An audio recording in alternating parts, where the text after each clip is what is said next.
আসসালামু আলাইকুম ওয়া রাহমাতুল্লাহি ওয়া বারাকাতুহু। প্রিয় খামারি ও ব্যবসায়ী ভাইরা, আজকে আমরা স্বর্ণধানের কারি রানীশংকেল থানার পিছন থেকে ঢাকা আশুলিয়া চারাবাগের উদ্দেশ্যে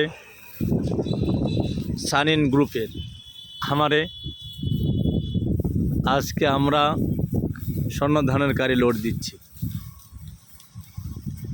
এই কারির কোয়ালিটি অনেক ভালো এবং এখান থেকে যে মালটা আজকে লোড দেওয়া হচ্ছে এটা যাবে ওজনে। আপনাদের ওজনে যাদের খড় প্রয়োজন তারা আমাদের সাথে যোগাযোগ করবেন। আমরা পৌঁছানি সহ রেট দিচ্ছি।